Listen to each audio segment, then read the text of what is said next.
কিন্তু যেতিয়া স্পষ্টভাৱে সমাজ দুটা ভাগত বিভক্ত হৈ যায় আৰু সেই সময়ত সাহসেৰে গৈ সংখ্যালঘুৰ হৈ থিয় দিয়া সাহস সেইজন মানুহৰে থাকিব পাৰে যিজন মানুহ সনাতন হিন্দু সংস্কৃতিত ডাঙৰ হৈছে বাকি কোনেও নোৱাৰে মই কলো নহয় মই নহয় অখিল গগৈ ডাঙৰ ভোট লাগে আপোনালোকক এতিয়া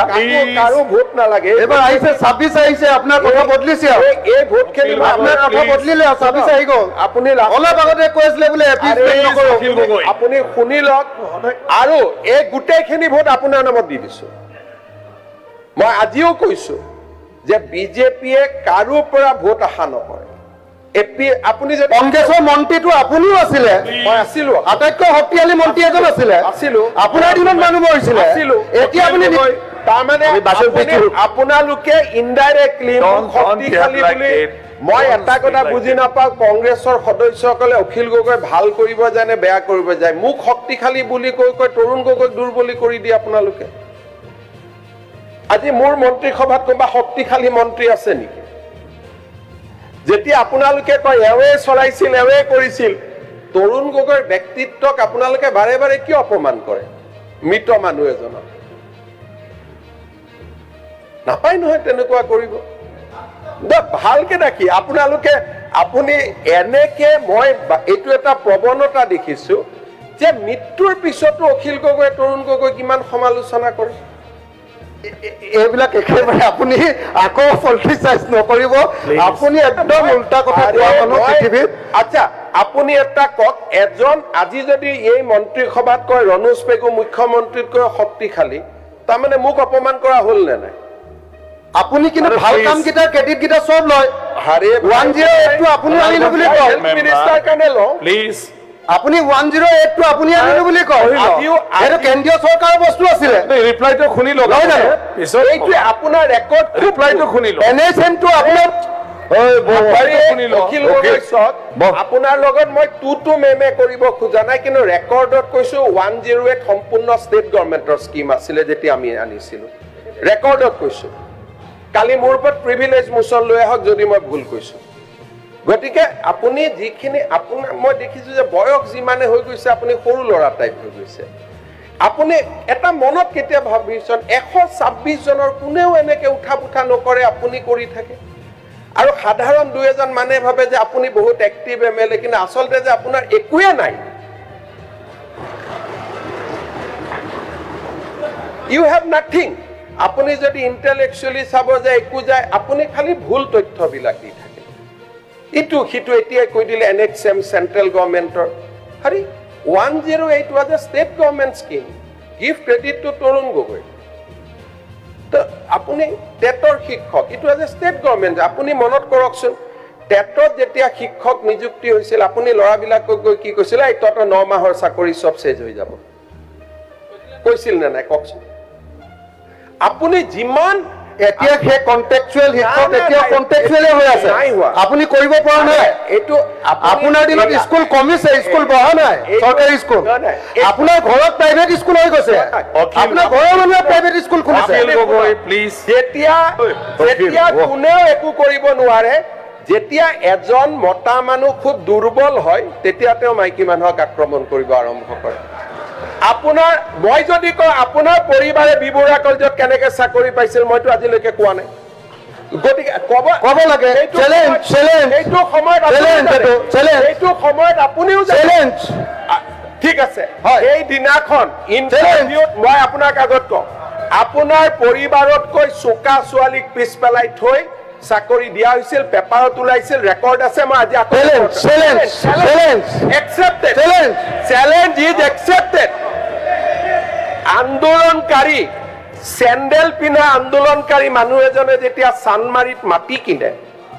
সেই প্ৰশ্নৰ উত্তৰ কোনে দিব কক বিপ্লৱ আপোনাতকে মোৰ শ্ৰীমতীয়ে বেছি দৰমহা পায় কৈ আছো আপোনাতকে মোৰ শ্ৰীমতীয়ে বেছি দৰমহা পায় আপোনাৰ অকল পলিটিক্সৰ পৰা যিমান প্ৰপাৰ্টি অসমত হৈছে অসমত কোনো মানুহ হোৱা নাই আপুনি যিমানে মোক গালি পাৰিব অখিল ভাই শুনক অখিল গগৈ ডাঙৰীয়া এইটো ভগৱানে বিচাৰ কৰিব বিপ্লৱ শৰ্মা কমিটিত মোৰ নাম নাই আপোনাৰ নাম আছে মাননীয় অধ্যক্ষ মহোদয় মই লিষ্টখন আপুনি এপিএসসি লিষ্টখন আপুনি দিয়ে আপোনাৰ নাম নাই কথাখিনি স্যাৰ ভাল লাইনত হ'ব লাগে এপিএসসি কেলেংকাৰীত আপুনি জড়িত কিন্তু আপোনাৰ নাম নাই সম্পূৰ্ণ নহয় স্যাৰ যিমানটা ডিফামেশন কেছ হৈছে আপুনি কোৰ্টত গৈ মোৰ পুলুকা মাৰিছে এইটো পেপাৰে লিখা কথা মই লিখা কথা নহয় বুলি মই আপোনাৰ ওপৰত যিমানটা ডিফামেশন কেছ দিছো আপুনি দিয়া ইনফৰমেশন দেখে হোৱা নাই চলি আছে এতিয়া কোনো এমসাৰে স্যাৰ ৰিপোৰ্ট দি আছে এইটো কেনেকুৱা কথা স্যাৰ মাননীয় অধ্যক্ষ মহোদয় point of order sir point of order এক মিনিট অধ্যক্ষ মহোদয় আপোনাৰ ওপৰত মই যিমানটা ডিফামেশন কেছ দিছো আপোনাৰ উকিলে গৈ কোৰ্টত কৈ এইকেইটা মই কোৱা নাই বুলি অন ৰেকৰ্ডৰ পৰা কৈছো হাউস কমিটি এখন গঠন কৰি দিয়ক কমিটিখনে পৰীক্ষা কৰি লওক মই কলো নাই আপোনাৰ সাহসে নাই কোৰ্টত গৈ কথা কোৱা আপুনি সাহসে ডকুমেণ্টখিনি দি দিয়ক কোৰ্টত মই কৈছিলো কি ডকুমেণ্টখিনি কোৰ্টত দি দিয়ক মই কোৰ্টত মই কি ক'ব কোৰ্টৰ কথা আপুনি ইয়াত আলোচনাই কৰিব নোৱাৰে আপুনি লেজিসলেটৰ মাননীয় অধ্যক্ষ মহোদয় যোৱাকালি মই এটা কথা কৈছো হাউসখনক আপুনি যদি পৰিচালনা কৰিব লাগে এই এজন মানুহৰ লগত যদি মই এনেকে কথা পাতি থাকিব লাগে বাকি হাউসৰ কি অধিকাৰ নাই নেকি বাকি মেম্বাৰ্ছৰ অধিকাৰ নাই নেকি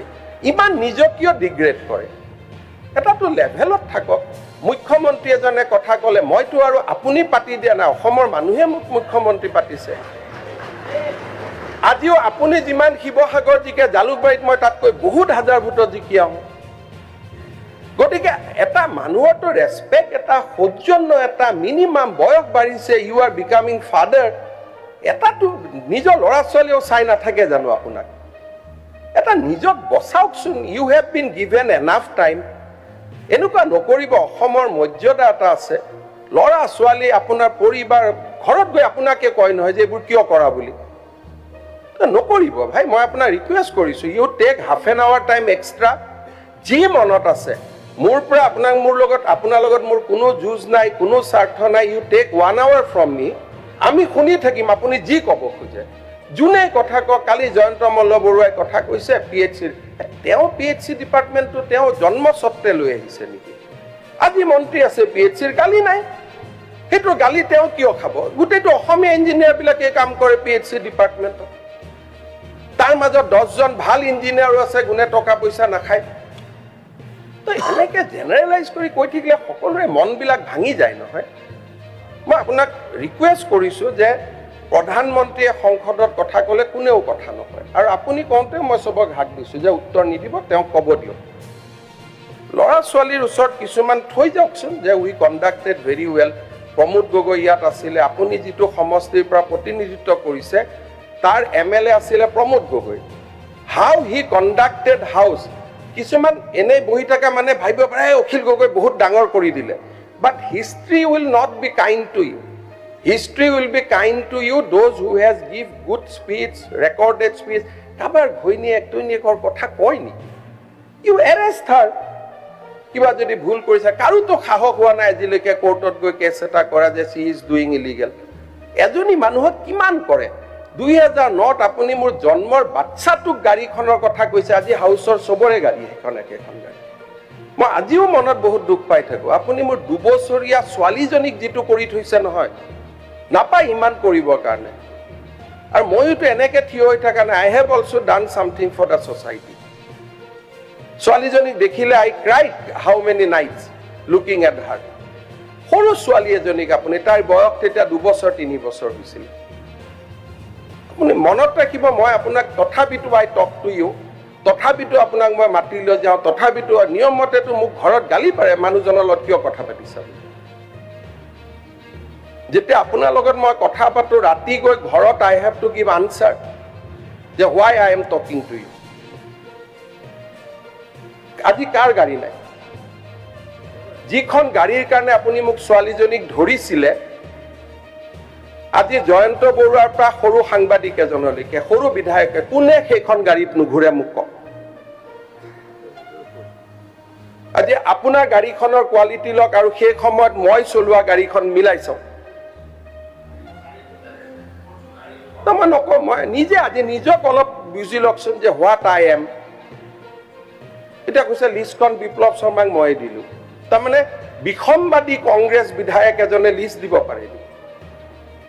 তেতিয়া মই বিসম্বাদ কৰি থকা মানুহ এটা মোৰ সিকিউৰিটি উঠাই লৈ গৈছে মোৰ ভাইটিক ট্ৰান্সফাৰ কৰিছে সেইজন মানুহে গৈ লিষ্ট দিব পাৰে